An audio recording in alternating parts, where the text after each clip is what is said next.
पर काम तो किया, शायद नहीं कर पाए होंगे, लेकिन शायद पहले नहीं रखा इस मुद्दे को। हाँ, इस तरीके से शिक्षा के मुद्दे को आगे बढ़ाया नहीं, पर अब ये तो इस मुद्दे को, ड्रॉबैक था बड़ा। हाँ, ड्रॉबैक तो है ही है। और हमारे A to Z वॉइस, जनगण की आवाज। A to Z वॉइस जनगण की आवाज़ में मैं ज़ैनब अकील खान आप सबका स्वागत करती हूँ। इस वक्त हम लोग मौजूद हैं काकोरी में, जहाँ पर हमारे साथ विष्णु नारायण गुप्ता जी मौजूद हैं। भाजपा की तरफ से नगर निगम चुनाव नज़दीक है।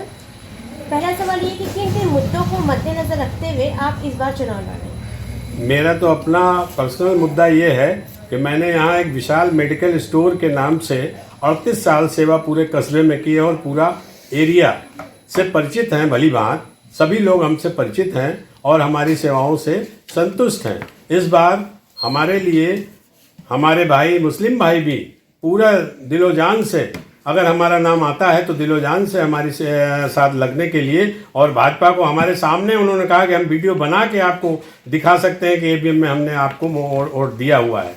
इसलिए हमें पूरी तरह से विश्वास है कि हमें हिंदू भाई और का तो है ही है, मुस्लिम भाई का भी पूरा समर्थन मिलेगा। और हम कस्बे में यदि हमको समर्थन मिल के हमारी जीत होती है तो हम कस्बे को एक आइडियल कस्बा बनाने की तैयारी में है, जिसमें कि हम सरकार से अच्छी एड ले करके कन्या डिग्री कॉलेज और एक हमारे हिंदुओं का शमशान घाट नहीं यहाँ पर कहीं है, उस शमशान घाट को भी अलॉट कराने के लिए पूरा प्रयास करेंगे।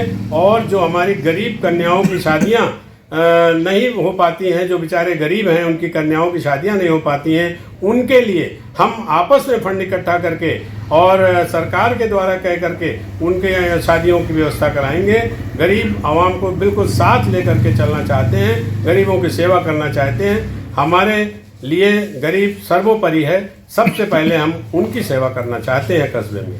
सबका साथ सबके विकास की बात करें, भाजपा सरकार में देखा जाए तो मतलब ग्राउंड कोटे का देखा जाए तो लोगों का ये कहना है कि सरकार जो है हिंदू मुस्लिम करती है, लेकिन आप जिस तरीके से ये दावा करें कि यहाँ पर मुस्लिमों का आपको समर्थन मिल रहा है, तो क्या कुछ अलग मुस्लिमों के लिए आप लोग ने यहाँ पर किया हुआ जिस बुनियाद पर आपको पूरा यकीन है कि मुसलमानों का समर्थन मिल रहा है? देखिए, हमारी सरकार तो हमेशा से कोई फ़र्क रखा ही नहीं, ना हिंदू में ना मुस्लिम में, किसी प्रकार का कोई फ़र्क नहीं रखा।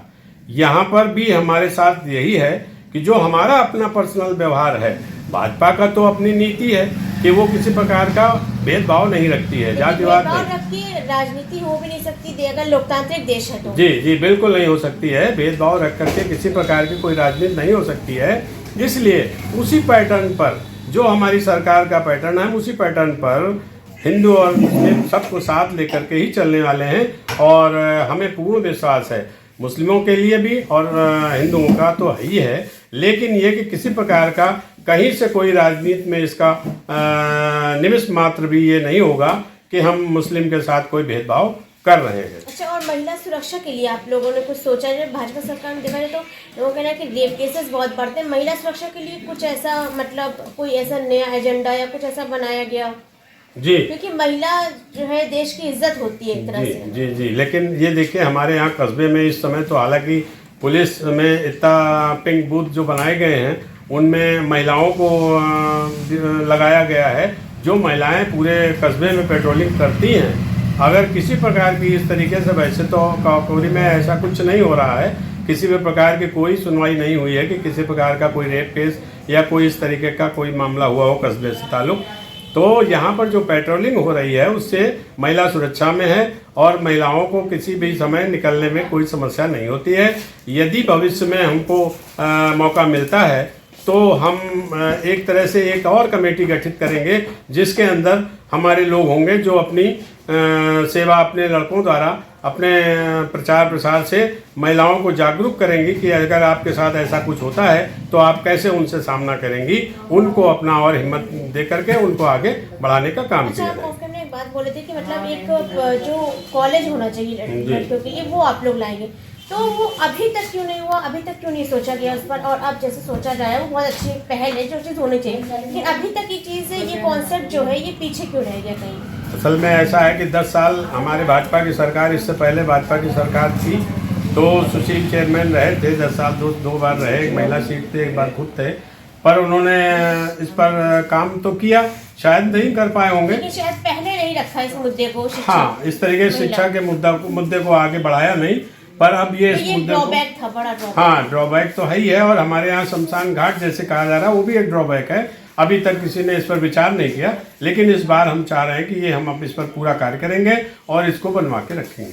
तो नारायण जी हमारे साथ जुड़े हुए थे, जिससे हम बातचीत कर रहे थे तमाम मुद्दों पर, नगर निगम चुनाव को लेकर। काकोरी में मौजूद है और तमाम मुद्दों पर बातचीत हुई। देखना है कि इस बार जीत किसकी होती है। देखते रहिए A to Z voice, Jangarh की आवाज़।